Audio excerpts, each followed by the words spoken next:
All right. Good day, everybody. It is Tuesday, June the 7th, 2022. And today's headline hits with LW is brought to you by Miles Franklin.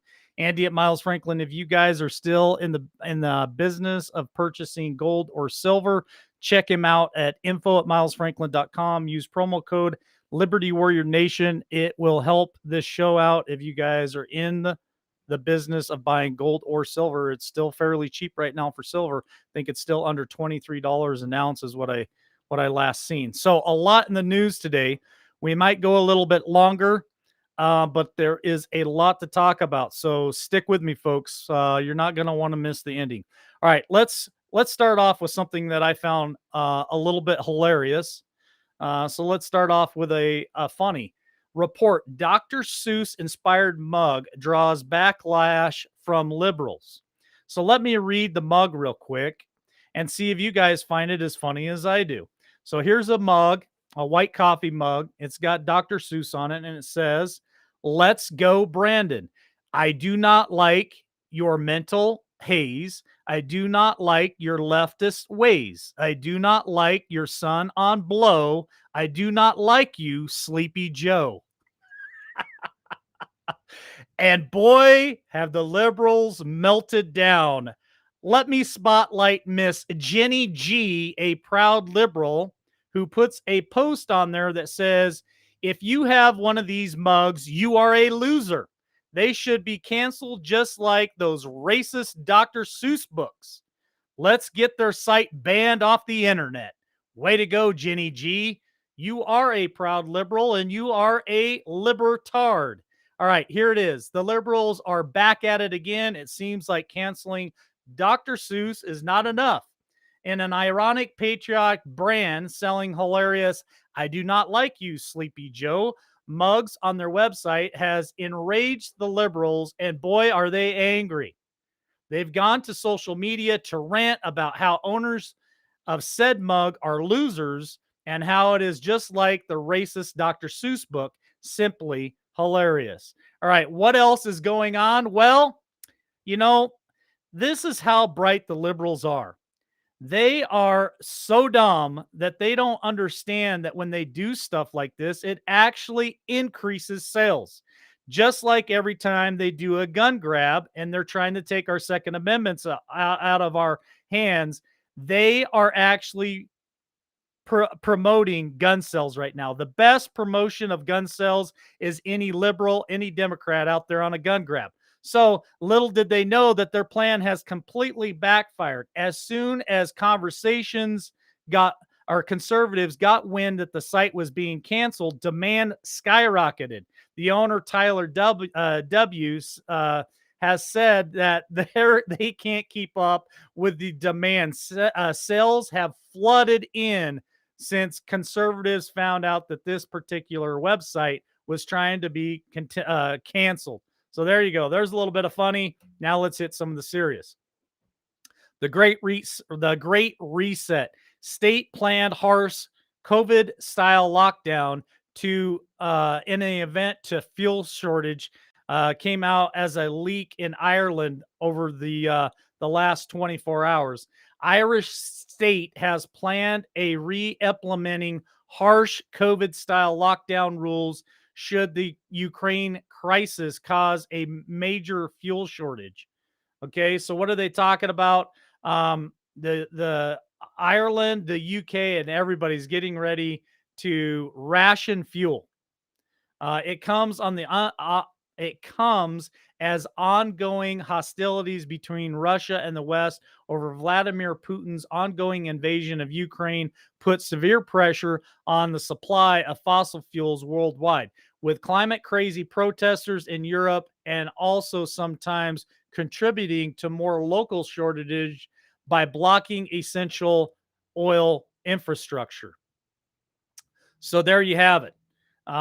Europe is already talking about lockdowns. They're already having um, these shortages, and they're going to do something about it. What are they going to do about it? They're going to lock people down. They're calling for non-essential workers to stay home, to stay in their homes. Only certain days can you buy fuel. And what you're saying right now, well, that's Ireland, Mike. It's not going to happen here in America.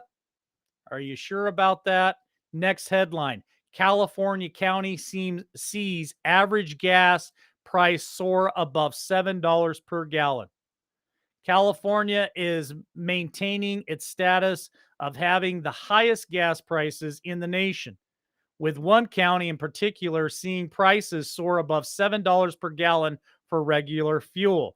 Nationwide average price of gas jumped yet again on Monday, breaking another record at $4.86 per gallon.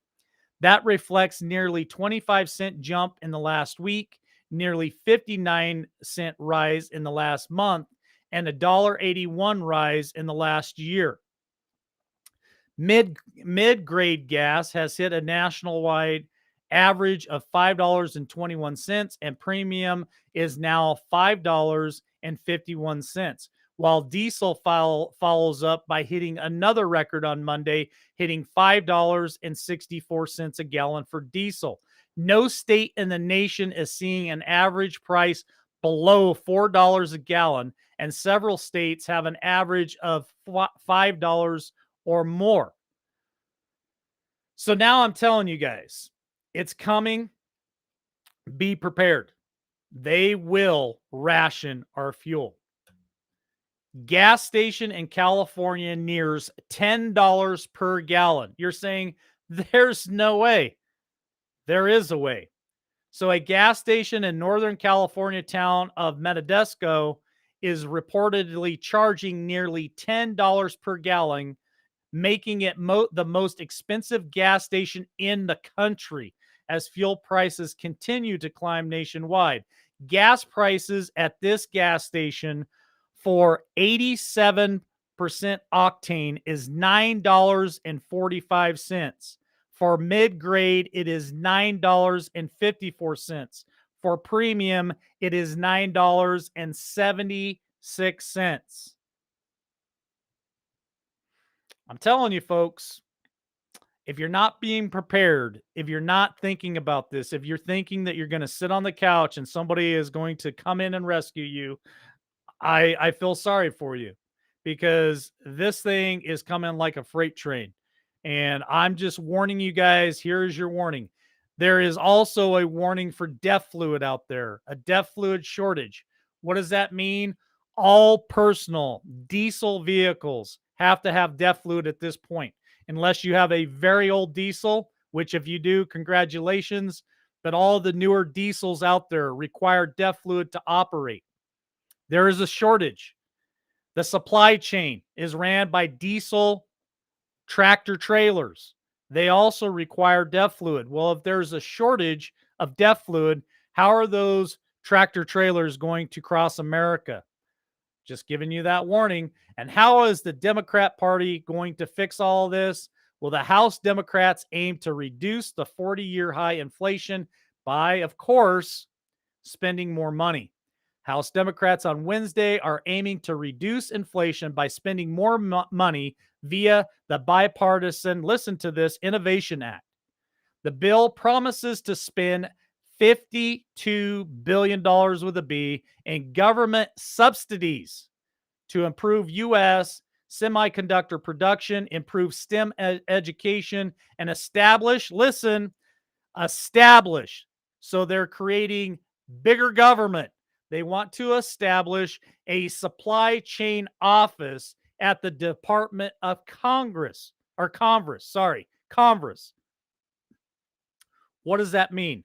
That means they're going to, again, create another office, another government entity, hire people to go in there and regulate us.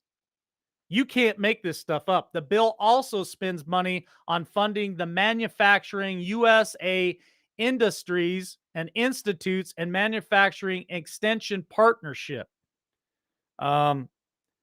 It is unknown how pumping more money into the economy would reduce President Joe Biden's 40-year high inflation. The bill has not yet been scored by the Congressional Budget Office, the CBO. Nevertheless, House Speaker Nancy Pelosi's Lieutenant Representative Steny Hoover, a Democrat from Maryland, told Democrat House members on Monday to expect a vote on the bill this work period, Punchbowl News reported. She also claimed that the passage of the bill is the most important step Congress can do right now. Did you hear what I just said?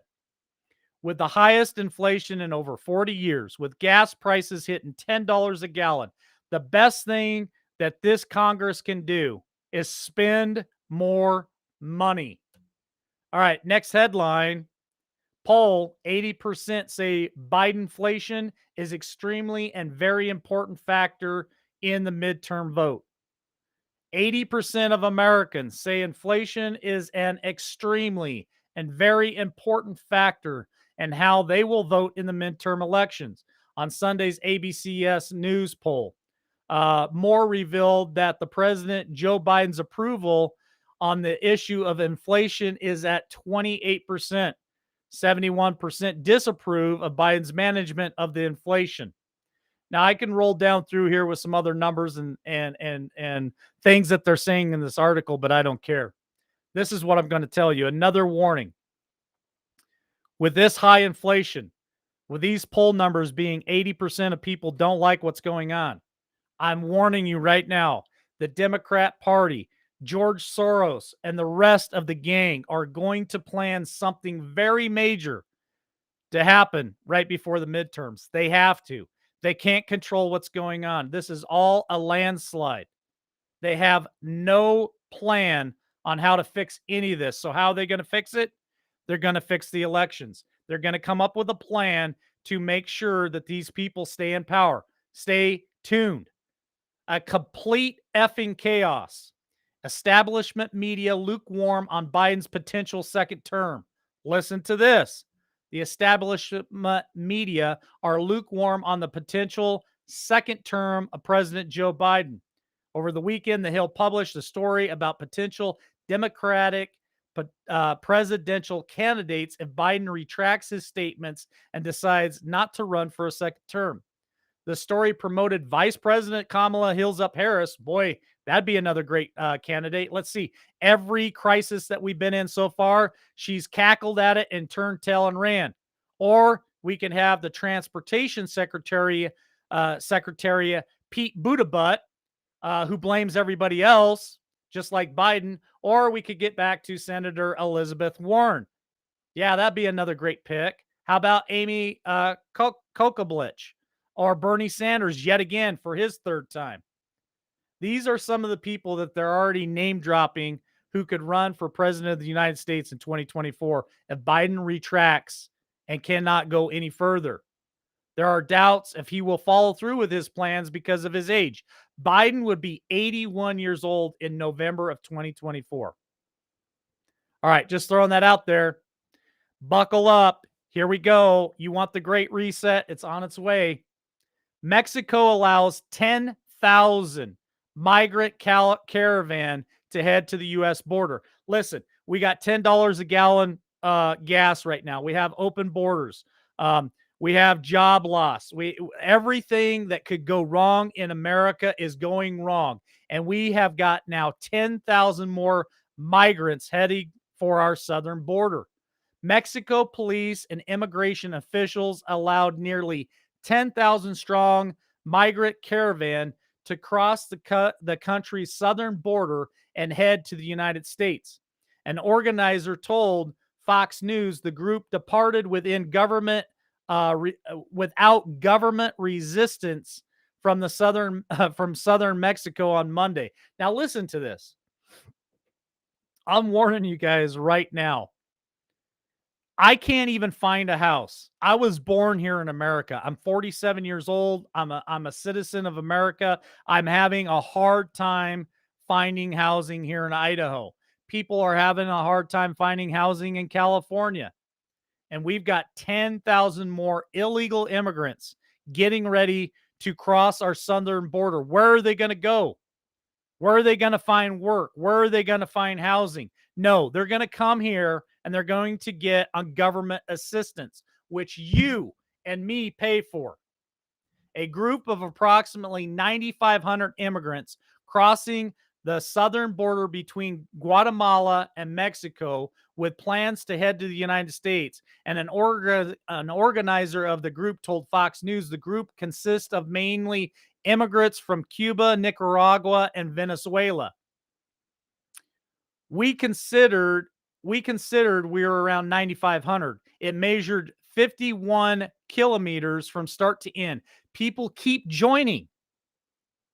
People keep joining the caravan. So by the time they make it up through Mexico and get to the southern border of America, who knows how big this caravan could be? In the first police check, there were approximately 100 to 150 National Guard INM state police that let us through freely, the caravan organizer told Fox News. The migrants are counting on President Joe Biden to cancel the Title 42 coronavirus protection protocol put in place by the Trump administration.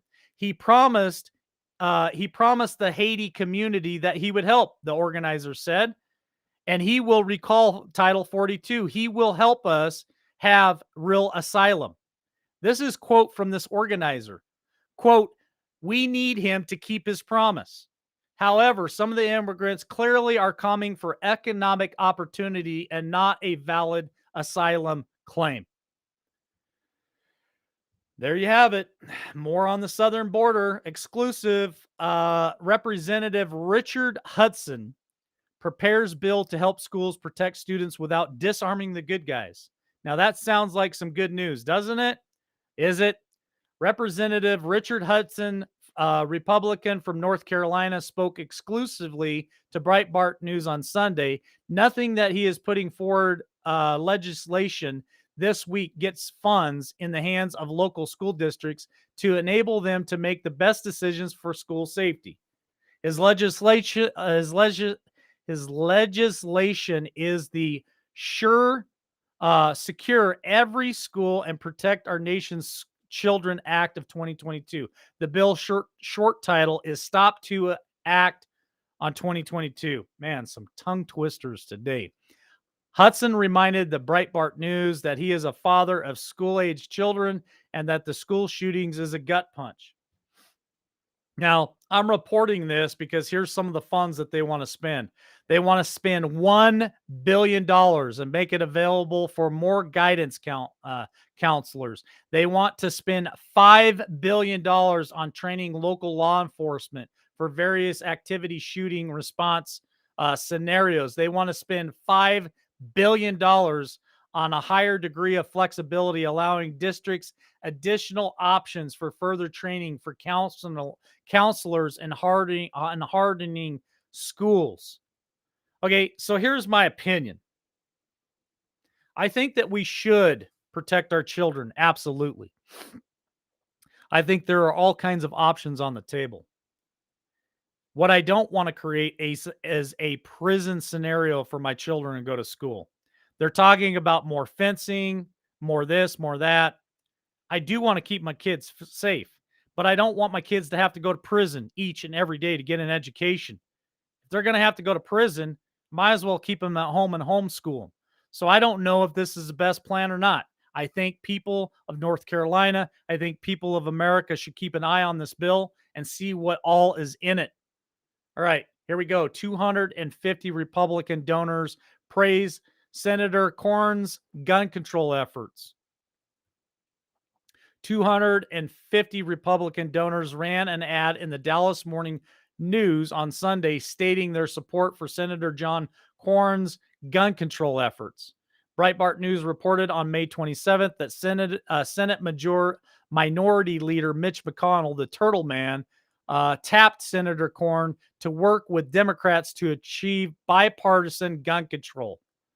Why am I bringing this up?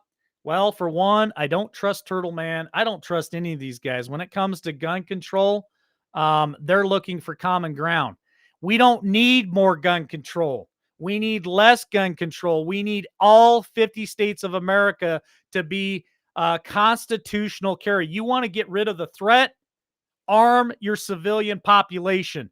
Allow New York, allow California, allow Delaware to be constitutional carry states. Allow your civilians to arm themselves. Allow teachers to arm themselves. We can get rid of the threat. We don't need more restrictions. We don't need more gun control.